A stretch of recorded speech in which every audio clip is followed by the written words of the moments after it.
امشب در 24 تهران میگه به آتش‌بس اعتماد نداره و برای همه سناریوهای بعدی آماده است. گزارش واشنگتن پست از احتمال از سرگیری مذاکرات هسته‌ای میان ایران و آمریکا. ایران میگه هنوز زمان مذاکره معلوم نیست. افزایش قیمت دلار در پی احتمال فعالسازی مکانیزم ماشه. رسانه‌ها در ایران درباره محدودیت بیشتر در صادرات نفت و بی‌ارزش شدن ریال هشدار دادند. و ادامه استفاده از تصاویر پادشاهان و نمادهای باستانی در خیابان‌های تهران. مخالفان از پروژه جمهوری اسلامی برای مصادره ابزارهای نمادهای ملی انتقاد می‌کنند. و همینطور در ادامه واکنش‌ها بر سر حمایت کلامی برلین از حملات اسرائیل به ایران، کارزاری تازه در دفاع از موضع‌گیری صدراعظم آلمان بعد از شکایت اخیر از او. از استودیوی ایران اینترنشنال این 24 است با فرداد فرهزاد. بینندگان ایران اینترنشنال در ایران و سراسر جهان سلام و وقت بخیر. وزیر دفاع ایران ساعتی پیش گفت تهران به آتش‌بس اعتماد نداره و جمهوری اسلامی به گفته عزیز نصیرزاده سناریوهای مختلف رو برای هر گونه ماجراجویی جدید پیش بینی کرده. همزمان وزارت خارجه ایران در واکنش به انتشار گزارش‌ها درباره از سرگیری احتمالی مذاکره با آمریکا گفته تهران از مؤثر بودن این گفتگوها مطمئن نیست و مکان و زمان نشست بعدی هم هنوز روشن نیست. پیشتر گزارش واشنگتن پست به نقل از مقامات آمریکایی نوشته بود انتظار میره صحبت‌های ایران و آمریکا برای رسیدن به یک توافق تازه به زودی از سر گرفته بشه. همزمان روزنامه اصولگرای فرهیختگان به نقل از منابع غیررسمی نوشته احتمالاً نروژ یا چین به جای عمان میانجی گفتگوها باشند. همکارم سمیرا قرایی از وزارت خارجه آمریکا به ما پیوسته. سمیرا، برخلاف حرفای اولیه که حتی از کسانی مثل خود دونالد ترامپ شنیده بودیم که به زودی طرفای ایرانی و آمریکایی با هم مذاکره خواهند کرد، الان سیگنال هایی که چه از طرف ایرانی ها چه از طرف آمریکایی ها داریم میشنویم به نظر نمیرسه که دو طرف خیلی نزدیک به یک مذاکره، شاید فراتر از اون حتی توافق باشن. فرداد، این بحث مذاکرات اتفاقاً بیشتر در این چند هفته اخیر حداقل بعد از آتش‌بس از سمت آقای ترامپ مطرح میشد. چندین بار به این اشاره کرد که این طرف ایرانی هست که مایل با ما صحبت بکنه. حتی در هلند به این اشاره کرد که اینها بسیار مایلند و مصرند که با ما صحبت بکنند و در این میان ما شاید یک توافق کوچکی هم باشون امضا بکنیم. باز همین صحبت‌ها رو ادامه داد و آقای ویتکاف در شامی که ترامپ و نتانیاهو با هم صرف می‌کردند گفت که هفته دیگه ممکنه این دیدار صورت بگیره. الان این هفته دیگه است، هیچی در چشم انداز نیست و روشن نیست که آیا دیداری انجام خواهد شد، مذاکره انجام خواهد شد یا نه. بقایی سخنگوی وزارت خارجه جمهوری اسلامی میگه که نه مکانش معلومه و نه زمانش. از طرفی داریم میشنویم ممکنه میانجی ها هم تغییر بکنه. چندی پیش بود که بحث اسلو مطرح شد و بحث نروژ که ممکنه که میزبان و میانجی مذاکرات بخواد اسلو باشه. الان داریم نام کشور چین رو هم میشنویم و همه اینها در حاله از ابهام و از اساس انجام مذاکره و اینکه مؤثر باشه. اشاره کردی به صحبت‌های طرف ایرانی که مثمر ثمر ممکنه که ماحصل مذاکرات رو نبینند.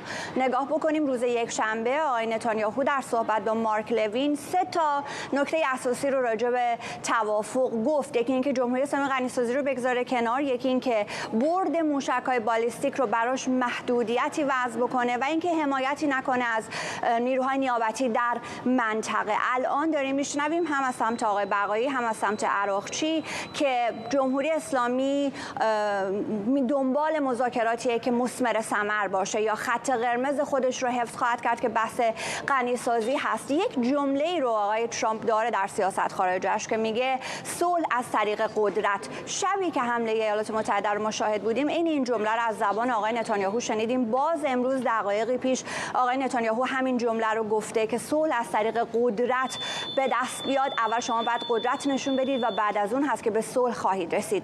سوال الان اینجاست که آیا این قدرت نمایی تمام شده و ما به صلح رسیدیم؟ به نظر میرسه بسیار فاصله داریم با این ماجرا و این صلح هم اتفاقا جمله یا کلمه بهتری هست که به کار ببریم به جای حالا غنی‌سازی 0% یا باقی ماجرا. کشورها. از اساس اگر بخواد مذاکره باشه و توافقی باشه، تنها در صورتی کار خواهد کرد که جمهوری اسلامی مخاصمه با اسرائیل رو کنار بگذاره و به یک صلح با کشور اسرائیل برسه، چرا که جمهوری اسلامی در مجموع یک تهدید موجودیتی هست برای اسرائیل و از این روز که معتقدند که حالا یک غنیسازی رو بگذاره کنار یا نه، ممکنه در نهایت جوابگو نشه و آقای نتانیاهو رو به اون خواستش نرسونه. الان همه این بحثا مطرح، واقعا روشن نیست که مسیر پیش رو چه خواهد بود. و از طرف یک خبر و تحول مهم هم امروز داشتیم. فرداد وزیر کشور پاکستان به تهران رفته، با آقای ولایتی دیدار کرده، نامه‌ای رو به آقای ولایتی داده که او به علی خامنه‌ای بده. بسیار شبیه روزهایی است که وزیر دفاع عربستان آمد با علی خامنه‌ای دیدار کرد و بعدتر ما متوجه شدیم که در اون دیدار به علی خامنه‌ای گفته بسیار اوضاع جدی است و اگر مذاکره رو انجام ندید و توافق رو بهش نرسید، حمله قطعی خواهد بود.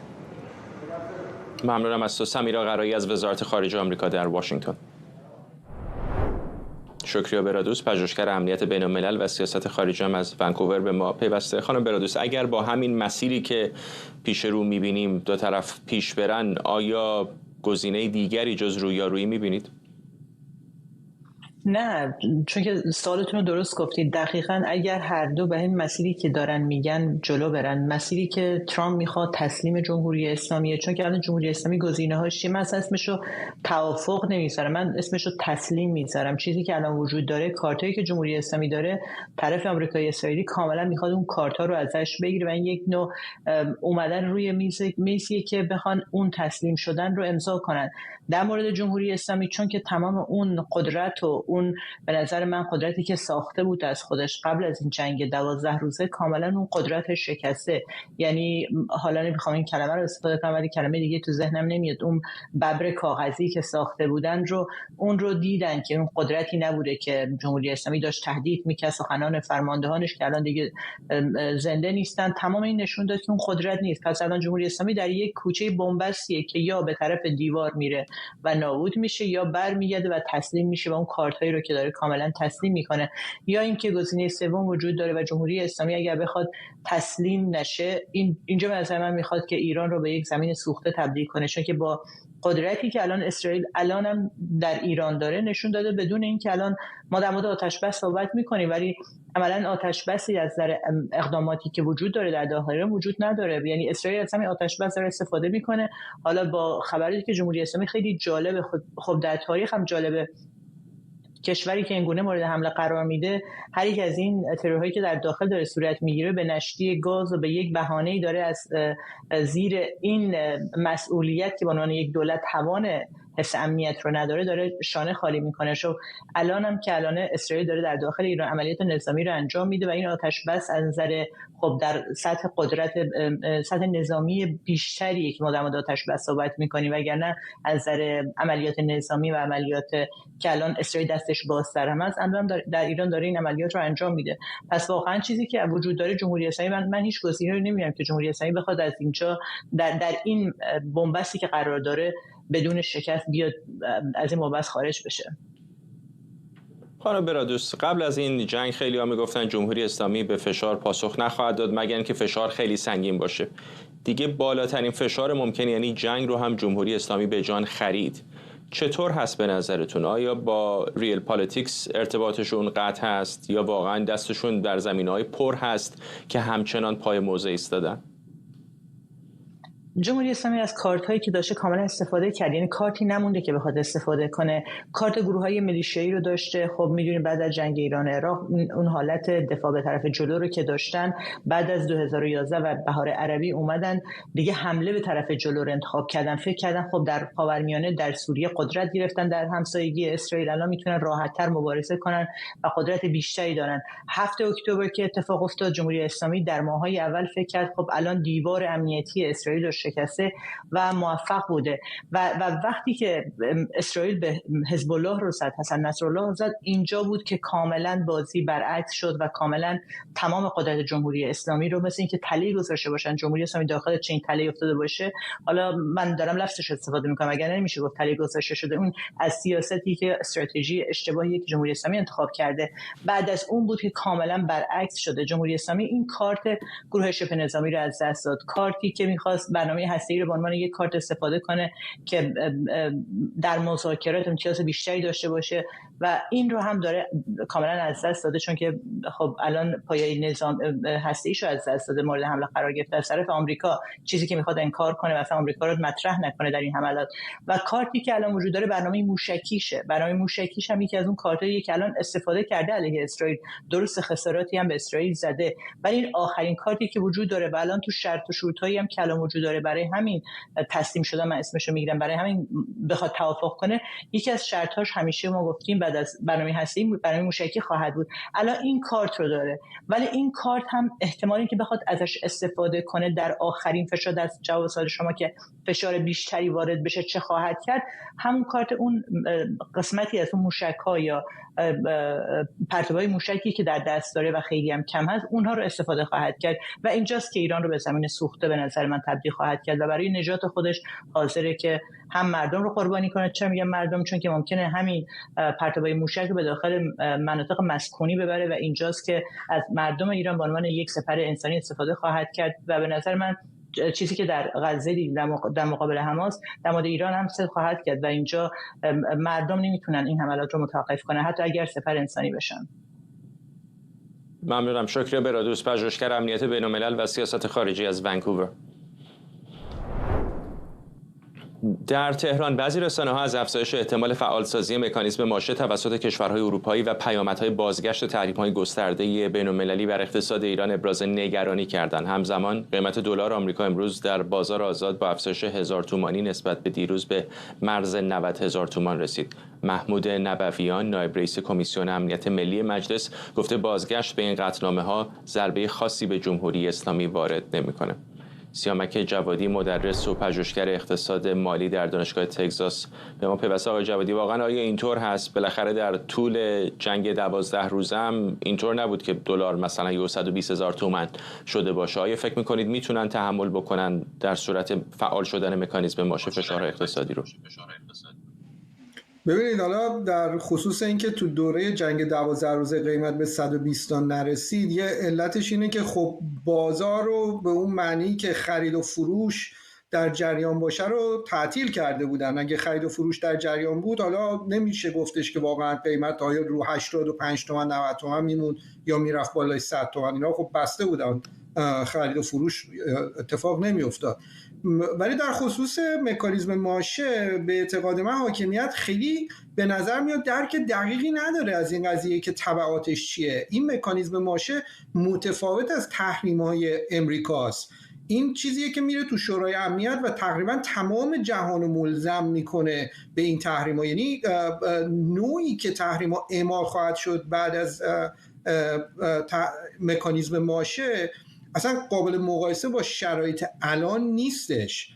ببینید، در رابطه با قیمت دلار باید چند نکته رو در نظر بگیریم. اینکه اساساً خب اقتصاد ایران تاب‌آوری شوک به اون معنی دیگه نداره. اون نیروهای پایه‌ای که روی بازار ارز تاثیر میذارن به قوت خودشون باقی هستند. یعنی ما همون کسری بودجه و ناترازی و همون صحبتایی که همیشه میکنیم واقعا هنوز به قوت خودش باقیه. یعنی یه بازار خیلی ضعیفی ما داریم از نظر ارزش ریال. حالا شما علاوه بر این شما یه ریسک ژئوپلیتیک دارین که برخلاف کشورهایی که تاب‌آوری دارن و این ریسک حالا میتونه خیلی مقطعی روشون باشه، برای ایران یه حالت ریسک سیستماتیک داره و یه تاثیر عمیق دراز مدت خواهد داشت که داریم تبعاتش رو میبینیم.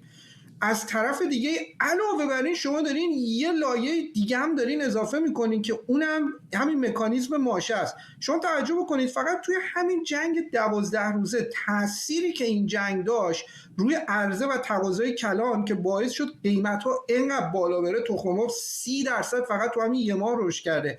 خود این تورمی که این جنگ ایجاد کرده یه فشار مضاعفی میاره که دوباره این دلار سقوط بکنه. حالا اگه این مکانیزم ماشه حالا الان داره صحبتش میشه، اگه واقعا این چیزی که میگن که حالا به شورای امنیت آلمان نامه رو داده واقعا تایید بشه و ما یه سیگنال کاملا معتبر ببینیم که این پروسش شروع شده، به نظر من قیمت ریال بیشتر سقوط خواهد کرد. و دوباره من اینو تاکید باید بکنم که این ریاله که داره سقوط میکنه، دلار گرون نشده جای دیگه دنیا، این ریال داره سقوط میکنه. آقای جوادی، اینطور که بوش میاد به نظر میرسه که جمهوری اسلامی خودش رو داره برای شرایط اقتصادی جنگی آماده میکنه، نه؟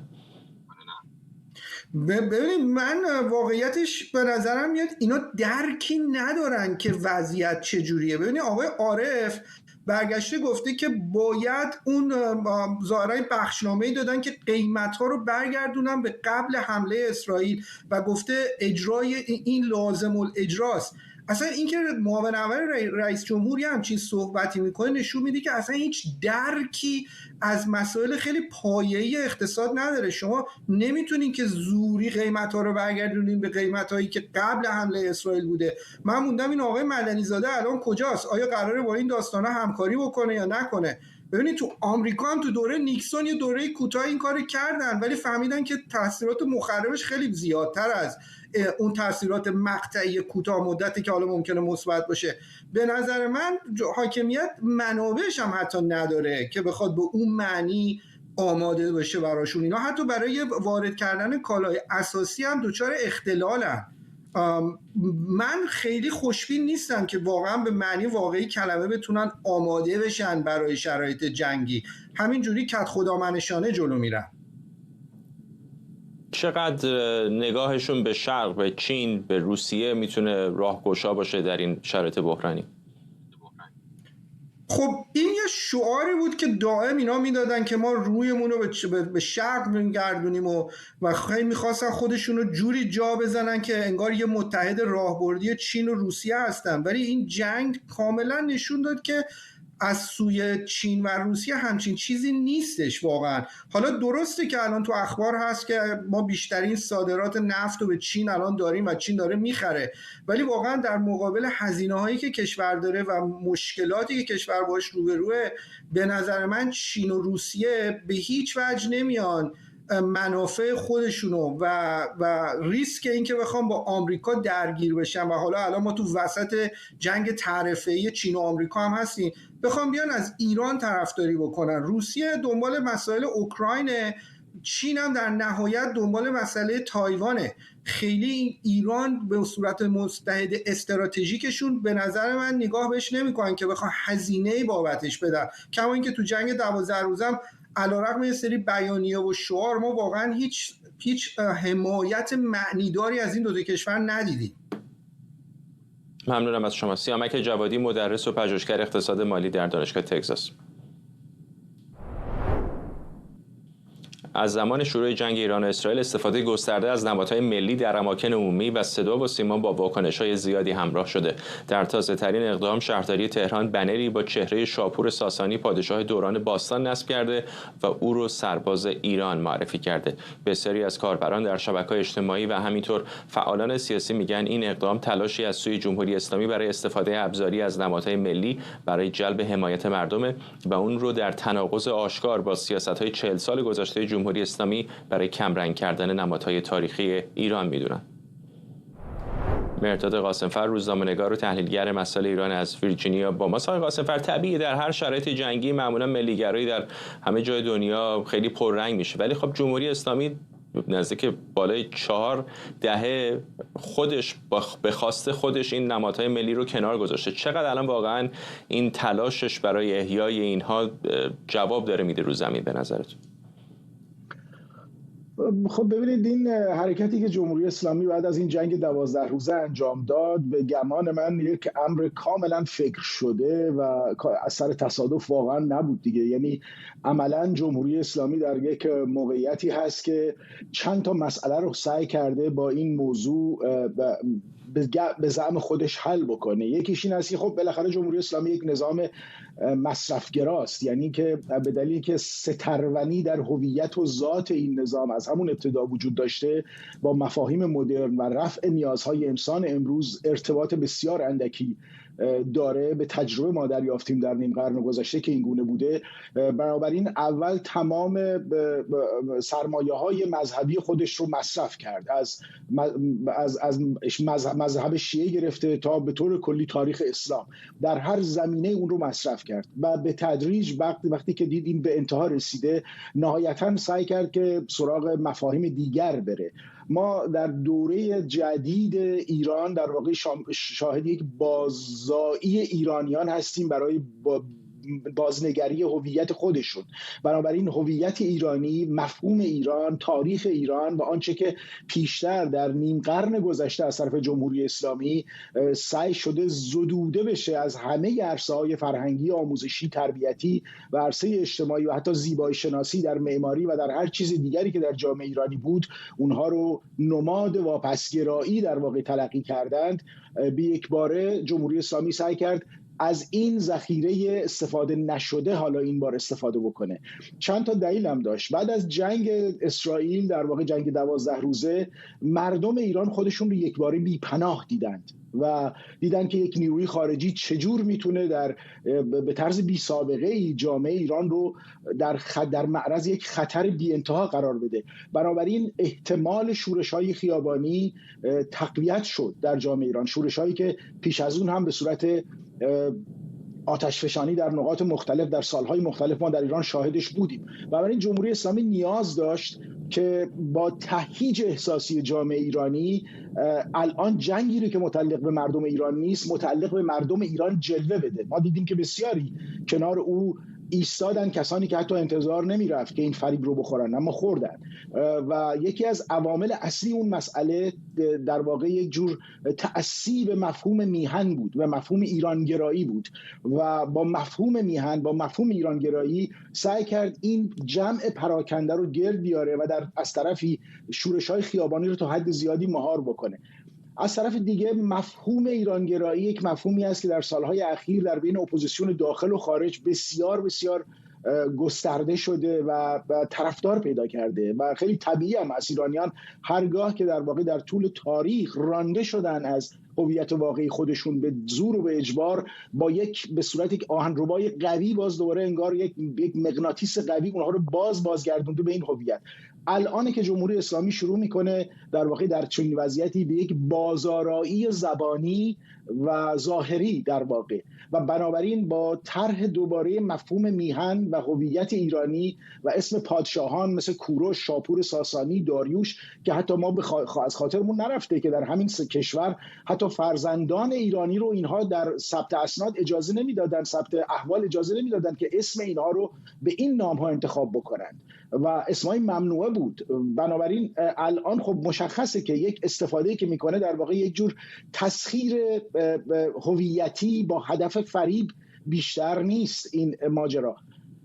اما ولی همین رو چرا زودتر آقای قاسم‌فر، بخش حرفتون رو قطع میکنم، همین رو چرا زودتر شروع نکردن؟ اینکه استفاده از نمادهای ملی، از موسیقی، از سلبریتی ها برای افزایش محبوبیت استفاده بشه همه جای دنیا مرسوم هست. حتی نمونه‌های اسلامیش رو هم داریم دیگه. ترکیه اردوغان میبینیم هم ملیگرایی رو هم اسلام رو به عنوان ابزارهایی برای نفوذش استفاده میکنه. چرا جمهوری اسلامی با یک چیزی که احتمالاً دست کم اتاق‌های فکرشون باید میدونستن برای ایرانیان اینقدر مهم هست، برای بیش از 4 دهه مبارزه کرد؟ یعنی خنثی هم نبود در مقابلش.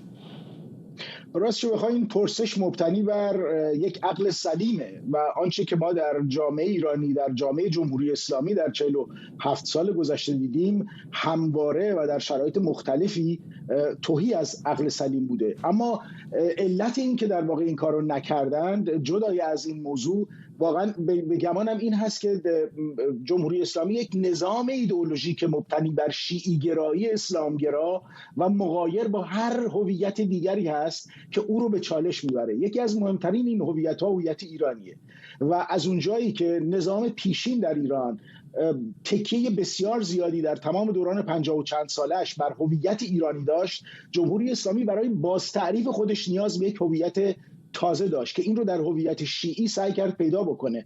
شما حتی وقتی که برمیگردید به اوان انقلاب جمهوری اسلامی میبینید که از بسیاری از مفاهیم مارکسیستی استفاده میکنه، در حالی که ما میدونیم مارکسیسم به رغم ویرانگری و تأثیرات حیرت آور تخریبگرش در قرن 20 اما به هر حال یک مفهوم برخواسته از مفهوم مدرنیته است و متعلق به دوران پسامدرنیته است و با تفکر شیعی که وعده بازگشت به 14 قرن گذشته و صدر اسلام رو میده اساساً تنافر باید داشته باشه. اما از اون هم استفاده کردن، به خاطری که در دوران انقلابی انقلاب اساساً یک مفهوم مدرنه و اینها احتیاج داشتن که در اون شرایط با استفاده از اون ادبیات سراغ همه چیز برن، از آموزش، از بانکداری، از اقتصاد، از فرهنگ و همه جامعه ایران رو تحت شعاع یک ادبیات گسترده قرار بدن. خب این در مارکسیسم قبلا تولید شده بود، در اتحاد شوروی و کشورهای نمونهش تولید شده بود.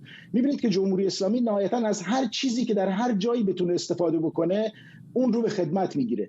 در 47 سال گذشته وضعیت جامعه ایرانی هرگز به نقطه‌ای که امروز ما شاهدشیم نرسیده بود. جامعه ایرانی در 47 سال گذشته اگرچه سعی میکرد که هویت ایرانی خودش رو حفظ بکنه، اما این گفتمان رو به عرصه اجتماعی به کمتر آورده بود. سرکوب‌های زیادی در جامعه ایرانی رخ داد. من از خاطر نمیبرم که در دوران دانشجویی در دانشگاه شیراز زمانی که ما می‌خواستیم یک سمیناری رو در مورد تحولات اجتماعی ایران از پیش از اسلام آغاز بکنیم، این سمینار رو بستن و اجازه سمینار دانشجویی بود و اجازه ندادن که این سمینار اجرا بشه. یعنی در این حد اینا حساسیت داشتن بر مفاهیم ایرانی، میگفتن اسلامی و ما شاهد این موضوع همواره در جامعه ایرانی بودیم. بنابراین جمهوری اسلامی مسئله واقعا برخوردش با مسئله ایرانگرایی یک مسئله کاملا تقلبی و غیر واقعی هست و این ناسیونالیسم غیر واقعی رو در واقع الان داره. و مطمئن باشید که به محضی که از شرایط خطر عبور بکنه باز به همون هویت دشمنی با ایران و مفاهیم ایرانی و ملیگرایی باز خواهد گشت، به خاطر اینکه این نظام همچنان نظام آموزشی رو که نگاه میکنید مشحون از تفکر و اندیشه های ضد ایرانی هست. به سیاست خارجیش که نگاه میکنید همچنان مبتنی بر اسلامگرایی شیعی و ایدئولوژی ضد غربی هست. وقتی به روحانیت شیعه نگاه میکنید ببینید همچنان معتقد به تفکری هست که آقای خمینی بنیان گذاشت در سال 57 که به کلی ضد ایرانی و در برابر و مقابل ایران تعریف شد. و حتی رهبر جمهوری اسلامی رو که نگاه میکنید در تمام 47 سال گذشته، در تمام 30 سال گذشته رهبریش یک کلمه از کوروش و داریوش نگفته مگر به زشتی و به نکوهش اونها در واقع. بنابراین این وضعیت بسیار موقتی است و این هم بعد از رفع خطر، اگر این خطر رفع بشه، باز جمهوری اسلامی رو به سرمنزل اول خودش باز خواهد گردوند. ممنونم از شما. مرتضی قاسم‌فر، روزنامه‌نگار و تحلیلگر مسائل ایران از ویرجینیا. گروهی از شهروندان ایرانی آلمانی با راه اندازی کارزار جمع‌آوری امضا در حمایت از موضع فریدریش مرتز صدر اعظم آلمان به راه انداختند که از عملیات نظامی اسرائیل علیه برنامه‌های اتمی و موشکی ایران حمایت کرده. حامیان صدر اعظم مخالفان او را به بهره برداری از گفتمان ضد جنگ برای تطهیر جمهوری اسلامی متهم کرده و میگن این افراد با مصادره گفتمان صلح اصول اخلاقی جوامع دموکراتیک رو تضعیف می‌کنند. این کارزار اما بعد از اینه که 57 نفر علیه آقای مرتز که حمله اسرائیل رو کار کثیف اما ضروری خوانده بود شکایت کرد. شاکیان صدر اعظم آلمان حمایت او از حملات اسرائیل رو انسان‌زدایی و توهین به شهروندان ایرانی آلمانی دونسته بودند. پرستو فروهر، هنرمند ایرانی آلمانی و یکی از این شاکیان، گفته بود این اظهارات مردم ایران رو نادیده گرفته و به تبعیض و دشمنسازی دامن میزنه. پژمان گلچین، پژوهشگر فلسفه و تحلیلگر سیاسی و طراح این کارزار از آلمان با ماست. آقای گلچین، روشنه که دو دیدگاه کاملا متفاوت در این مورد در آلمان وجود داره. آیا واقعا میشه کسی مثل خانم فروهر رو که یکی از بیشترین هزینه‌هایی که یک نفر ممکنه بده در مبارزه با جمهوری اسلامی داده رو متهم کرد که همخوانی داره میکنه یا هم‌آوازی داره میکنه با جمهوری اسلامی؟ ممنونم از دعوتتون. برای این برنامه درود بفرستم برای تمام خانواده‌های دادخواه و خانواده‌های زندانی سیاسی در ایران و کسانی که تا به حال برای آزادی در ایران هزینه دادند. اجازه بدید که اول در مورد این کارزار یک توضیح کوتاهی رو خدمت مخاطبان محترم اعلام کنم. این کارزاری نیست در تقابل خانم فروهر، کارزاری در نقد باوری که جریان‌هایی تا به حال در فضای سیاسی اون باور رو رواج دادن و صدای مردم ایران رو یا صدای بخشی از مردم ایران رو نادیده گرفتن. و ما تلاش کردیم در این مسئله، در این پتیشن یا در این توماری که به امضا گذاشتیم که همه ایرانیان میتونن، ایرانیان خارج از کشور امضا کنن، روایتی رو مطرح کردیم. این که ما از خیلی از مفاهیمی که سابق بر این رایج بود در ترمینولوژی سیاسی جامعه ما عبور کردیم. مفهوم جنگ برای ما متفاوته، مفهوم حکومت مستقر در ایران برای ما مفهومش متفاوته با جمهوری اسلامی. ما جمهوری اسلامی رو حکومت اشغالگر میدونیم و در نسبت با این مفاهیم به مسئله دادخواهی میپردازیم. برای همین مسئله ما پردازش به پتیشن یا به اصطلاح دادخواستی که خانم فروهر تهیه کردن نیست، پرداختن به محتوایی که ایشون بر اساس اون محتوا و دوستان ایشون یا شاید همفکران ایشون سالهاست که چنین روایت میکردن فضای سیاسی رو. ما دادخواهان دیگری داریم مثل خانم غزاله شارمهد که نمیتونن به ایران برن و دادخواه هستن و پدرشون تازگی‌ها به قتل رسیده توسط جمهوری اسلامی. الزاماً دادخواه بودن به افراد این مشروعیت رو نخواهد داد که در مورد مسائل سیاسی موضعی دقیق یا نادقیق داشته باشن. در هر دو وجه مسئله است. دادخواهی مسئله سیاسی رو نمیتونه زیاد مشروعیت ببخشه. کما اینکه من خودم از کسانی بودم که مجموعه ای رو به نام شورای انقلابی دادخواهان رو اندازی کردم. شاید نام منو جایی مطرح نکردن به خاطر اینکه من تعهد داده بودم که و با دوستان تعهد گرفته بودم که مسئله رو جایی مطرح نکنم، ولی امشب میخوام اینو تاکید کنم که ایده شورای انقلابی دادخواهان شخصا از من بود. یعنی خود من شخصی نیستم که مسئله مقابله یا تقابل با دادخواهی و تقابل با مسیر دادخواهی باشه. پس این فرض رو من در آغاز خواستم که یه توضیحی داده باشم که کمی وضوح پیدا کنه مسئله. متوجهم، ولی خب خیلی از مخالفان اون نامه میگن که بهره برداری از گفتمان ضد جنگ هست برای تطهیر جمهوری اسلامی. میخوام در واقع اینو ازتون بپرسم که آیا به نظرتون صفر و صدی هست یا در بسیاری از موارد جنجالی، مثلا همین جنگ اسرائیل و غزه، خیلی ها ممکنه در داخل خود اسرائیل به خصوص طیف چپ به شدت مخالف حماسن، حامی تمام قد اسرائیل هستن، ولی ممکنه با مثلا بمباران غیر نظامیان در غزه مخالفت میکنن، یا در مورد جمهوری اسلامی بسیاری هستن که آسیب دیده از جمهوری اسلامی هستند، به شدت با این حکومت مخالفن، ولی حالا به درست یا به غلط به هر حال تفسیری دارن که شاید جنگ پاسخ درستی نباشه برای براندازی جمهوری اسلامی. همینطور که دقیقاً به دقت مطرح کردید، جریان چپ سیاسی سالهاست که روایت‌های متفاوتی رو از واقعیت سیاست به غلط جلوه میده و جامعه سیاسی رو ملتهب میکنه. کما اینکه در مسئله غزه، اگر ما مسئله غزه رو از ریشه بررسی بکنیم، غزه یک آغازی داره، غزه یک شبه که آغاز نشده، که 7 اکتبر یک مبدأی داره. ما باید برگردیم به پیمان اسلو، به شکست‌های پیمان اسلو، ناتوانی توافق با جریان‌های تروریستی، ناتوانی توافق با جریان‌های تندرو، جریان‌هایی که مبدأشون و به اصطلاح حامیان اصلشون رهبر جمهوری اسلامیه. این جریان‌ها وقتی که شما می‌خواید توافقی رو با اینها انجام بدید، باید ببینید که این توافق آیا زمینه امکان بر زمین آمدن رو داره یا نداره. وقتی که ما سالهاست می‌بینیم جمهوری اسلامی به شکل‌های متفاوت از تمام المان‌ها برای سلطه خودش بر ایران استفاده کرده و تلاش کرده که ایران رو به انواع مختلف چپاول کنه و بودجه سرزمینی ایران رو در جاهای دیگری جز ایران خرج کنه، در جنگ‌های گسترده‌ای که در منطقه‌ها رقم زد. ما در جنبش اعتراضی عراق رو یادمون نرفته که چطور سپاهیانی که توسط جمهوری اسلامی به اونجا به ره سپار شدن قتل عام‌هایی کردن و جوانان عراق رو کشتن. چطور در 400,000 کشته‌ای که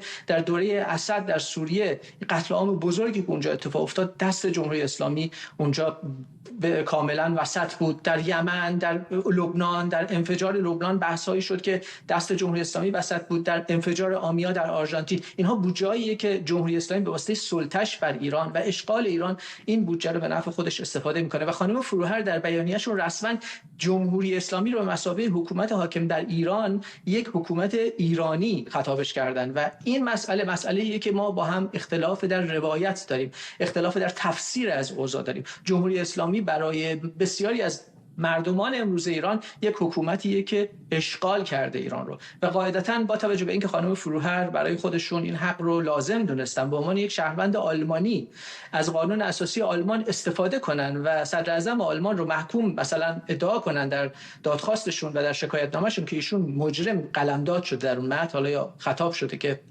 متهم هستن، اما ما خواستیم از صدای مردم ایران استفاده کنیم و بگیم که صدای مردم ایران بخشی چنین نیست. صدایی که در خیابان‌ها، در مدرسه‌ها وقتی که بهشون گفته میشه که پرچم فلسطین، بهشون گفته میشه که زنده باد فلسطین، بچه‌ها در دبیرستان‌ها، در خیابان‌ها، در استادیوم‌ها جور دیگری صدا میزنن، جور دیگری فرا میخوانن آنچه که خواستشون هست و خانم فروهر این صدا رو نادیده میگیره و دوباره مشروعیت میده به جمهوری اسلامی در متنشون. اینجا واقعا ما خواستیم که مطرح کنیم ما اگرچه طرف جنگ نیستیم اما طرف روایتی از جنگ هستیم که علت جنگ رو جمهوری اسلامی میدونیم نه اسرائیل و قاعدتا جمهوری اسلامی وقتی حاکمه بر ایران باید این کشور باید زیر نظر قرار بگیره این حکومت. ممنونم از شما. پژمان گلچین، پژوهشگر فلسفه و تحلیلگر سیاسی و طراح این کارزار از آلمان با ما. این رو هم اشاره بکنم که ما تلاش کردیم با خانم پرستو فروهر هم صحبت بکنیم، او رو هم دعوت کردیم به برنامه اما ایشون دعوت ما رو نپذیرفت.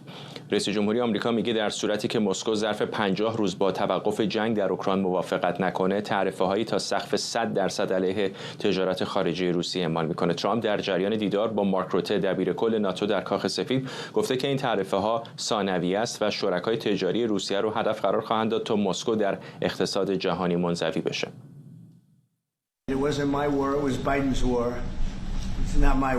طبعاً جنگ من نبوده، جنگ بایدن بوده و خب ما میخوایم که این به پایان برسه و من خب واقعاً مایوس شدم از پرزیدنت پوتین برای اینکه من فکر میکردم که این 2 ماه پیش به نتیجه برسه و خب بر مبنای اون ما تعرفه‌های جدیدی اعمال خواهیم کرد. اگر که به نتیجه نرسیم از این ساده تر نمیشه. خب بریم به کاخ سفید. همکارم آرش علایی از اونجا به ما پیوسته. آرش، به نظر میرسه که این گلایه‌های آقای ترامپ علیه مسکو علیه آقای پوتین داره بالا میگیره، عملاً آرام آرام دیگه دارن سرشاخ میشن. بله و ثابت قدم بودن رئیس جمهوری آمریکا دونالد ترامپ در این زمینه خودش اصلا واقعا نمونه است. هر بار که ایشون وقت پیدا کرده است گفته است این جنگ من نیست، جنگ بایدن بوده است. هر بار که وقت کرده است گفته است اگر دوره من بود دفعه قبل رئیس جمهور شده بودم این جنگ اتفاق نمیافتاد و اصلا این رو به یک بخش ثابتی از تمام پرس کانفرنس هایی که ایشون داشته است تبدیل کرده. امروز همچنین بود با مارک روته دبیرکل ناتو. داستان این است که روز گذشته آقای ترامپ در حالی که باز میگشت به کاخ سفید به خبرنگاران کاخ سفید اطلاع داد که تصمیمش رو گرفته است در مورد آینده جنگ با روسیه، بین روسیه و اوکراین و میخواد چندین و چند مدل از سلاح‌های پیشرفته رو به اوکراین ارسال بکند. این جدای اون بسته‌های نظامی است که دولت بایدن قبلا تایید کرده بود فرداد. اینا بسته‌های جدیدی هستن که دولت ترامپ دارد تایید می‌کند. بیشتر این بسته‌ها فعلا بسته‌های کمک‌های دفاعی هستند، مخصوصا پدافند ضد هوایی یا ضد موشکی، به خصوص سامانه پاتریوت که اوکراینی‌ها سال‌هاست نیاز دارند و نه تنها اوکراینی‌ها، تقریبا تمام کشورهای عضو ناتو سیستم پدافند ضد موشکیشون پاتریوت هست. خیلی گرون است، موشک‌هایی که توش جا میگیره تعدادش زیاد است و هر کدوم از این موشک‌ها 3 تا 4 میلیون دلار هزینه برمی‌دارد، اما بسیار دقیق هستند و فناوری‌های پیشرفته. آقای ترامپ گفت میخواد سامانه‌های جدیدی به اوکراین بفرستد، مشخص نکرد چند سامانه. نیویورک تایمز گفته است که 3 سامانه خواهد بود، 2 تاش رو آلمان میخرد، یکیش رو نروژ و بعد یا اهدا میکنن به اوکراین یا جایگزین میکنن، سیستم‌های قدیمیشون رو میدن به اوکراین، سیستم‌های جدید رو خودشون برمی‌دارن که همینم مورد انتقاد برخی از مطبوعات قرار گرفته است. میگویند نروژ و آلمان در حال سرکیسه کردن اوکراین هستن، در حالی که میدونن این کشور به شدت نیاز دارد به سیستم‌های پدافند موشکی. آقای ترامپ میگوید دیگر آمریکا اعانه نخواهد کرد، به صورت خیریه اینها رو نخواهد داد به اوکراین. هزینه‌اش رو اوکراینی‌ها پرداخت میکنن یا از طریق اتحادیه اروپا، کشورهای عضو ناتو اونها میخرن پول آمریکا رو میدهن و بعد میدهند به اوکراین. خودشون وقت میدونن چگونه که میخواهند تصمیم بگیرن. در مورد داستان دوم سیستم های آفندی است که الان آقای ترامپ دارد میدهد. دولت بایدن در این زمینه بسیار محتاط بود، سیستم های آفندی نمیداد از ترس اینکه به عمق خاک روسیه حمله شود. آقای ترامپ میگوید در این زمینه مشکلی ندارد، سیستم های آفندی هم خواهد داد و در نهایت هم اون تعرفه 100% است که کارشناسان اینجا میگویند این یک در واقع گیم چینجر هست، یک داستان رو کاملا تغییر خواهد داد. کشورهایی که از روسیه نفت میخرن مشخصا دوستان صمیمی روسیه هستند و اگر 100% آقای ترامپ بخواد روی این کشورها تعرفه بگذارد، اقتصاد اونها رو به شدت مورد تاثیر قرار خواهد داد. ممنونم از تو همکارم آرش علایی در داخل کاخ سفید. شایان سمیعی کارشناس امنیت ملی از ویرجینیا به ما پیوسته. چه شد آقای سمیعی؟ آقای ترامپ گفت در دوران کارزارهای انتخاباتیش میگفت در طی 24 ساعت این جنگ روسیه و اوکراین رو پایان خواهد داد. حالا نزدیک 170-80 روز گذشته از روی کار آمدنش و دوباره داره برمیگرده به تجهیز بیشتر اوکراین و تحریم بیشتر مسکو. با عرض ادب حضور شما جناب فرزاد بسیار گرامی و مردم عزیز ایران. ببینید همیشه این گفته شده که اون موقعی که کارزار انتخاباتی در امریکا به راه هست، کاندیداها خیلی حرفها و خیلی وعده ها میدن، ولی اون موقعی که کار در دفتر رسمی آغاز میشه و با اون موج مشکلات برخورد میکنه اون فرد رئیس جمهور، دیدگاهش و نقطه نظرش و عملکردش فرق خواهد کرد. آقای ترامپ هم از اون مستثنا نیست. علیرغم اینکه ترامپ بر این باور داشت که اون توانمندی شخصیش و اون کسی که ایشون میگفت من به عنوان یک تاجر، به عنوان یک بازرگان میتونم با هر کسی صحبت بکنم و به نقطه نظر خودم برسونمش، دید که آقای پوتین یک فردی است بسیار امنیتی و دروغگو. و آقای ترامپ در حال حاضر به این نتیجه رسیده که ما باید از این آب گلالود یک ماهی بتونیم بگیریم. همونجوری هم که جناب علایی در گزارششون فرمودن، امریکا میخواد از این وسط ببینه یک پولی هم میتونه در بیاره، اما در دراز مدت من فکر نمی کنم به اونجا برسه. آقای ترامپ در حال حاضر به این نقطه نظر رسیده که پوتین داره بازیش میده و به خاطر اینی که بتونه با اروپایی ها حداقل رأی مثبت اروپایی ها رو در مقابله با جمهوری اسلامی و در مقابله با مسئله مکانیزم ماشه بخره، باید از این مسیر دیگر وارد بشه که بیاد به پوتین فشار بیشتری بذاره. به پوتین فرصت کافی رو هم داده، ولی ما همگیمون میدونیم که آقای پوتین علاقه‌ای به پایان این جنگ نداره، چون پایان این جنگ در حقیقت میشه پایان زمامداری یا اقتدار خود آقای پوتین، چون ایشون کسی بود که یک طرفه مملکت رو به سوی نابودی برد و الان هم داره به همون روند ادامه میده و حتی با پررویی تمام به ترامپ هم گفته که ما تا تحقق تمام آرمان هامون عقب نشینی نخواهیم کرد، یعنی فقط اوکراین تسلیم بشه، که اونم اتفاق نمیفته. ولی این بازی چطور میتونه تموم بشه آقای سمیعی؟ چون فدراسیون روسیه که جمهوری اسلامی نیست، عضو دائم شورای امنیت، روابط تجاری همین الان هم با بسیاری از کشورهای جهان داره، از جمله امارات متحده عربی و چینی ها. چقدر فکر میکنید این تحریم های ثانویه میتونه تاثیر بذاره به خصوص سر شرکای مثل امارات و چین؟ و دو، اصلا چه ابزاری حتی نظامی وجود داره در مقابل کشوری با قدرت و پهناوری روسیه؟ ببینید، تأثیر اقتصادی بسزایی خواهد داشت، برای اینکه وقتی که ایالات متحده بیاد و توانمندی اقتصادی خودش با این کشورها رو، به ویژه این قراردادهای جدیدی که آقای ترامپ در دور اخیر سفرهاش به منطقه خاورمیانه با امارات و با عربستان و با قطر و اینها امضا کرده، اگر بخواد اونها مورد حمله قرار بگیره یا اونها بهش بخواد خدشه‌ای وارد بشه، واقعا اقتصاد روسیه رو از این داغونی هم که الان هست بدتر خواهد کرد. پس البته این رو هم عرض بکنم، یک کار آنی نخواهد بود، مدت زمان زیادی طول خواهد کشید، حداقل بین 6 ماه تا 9 ماه طول میکشه که بخواد اثرگذار باشه، ولی اون موقعی میرسه که دیگه اون وقت مردم روسیه از عملکرد دولت خودشون به سطوح میان و اونها هم ممکنه که یک اقدامی بکنن.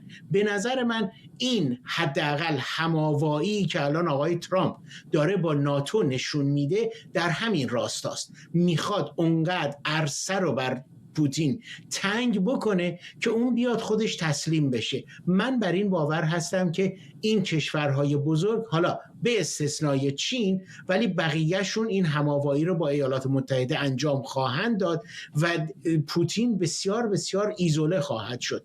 آیا آسان خواهد بود؟ به هیچ وجه.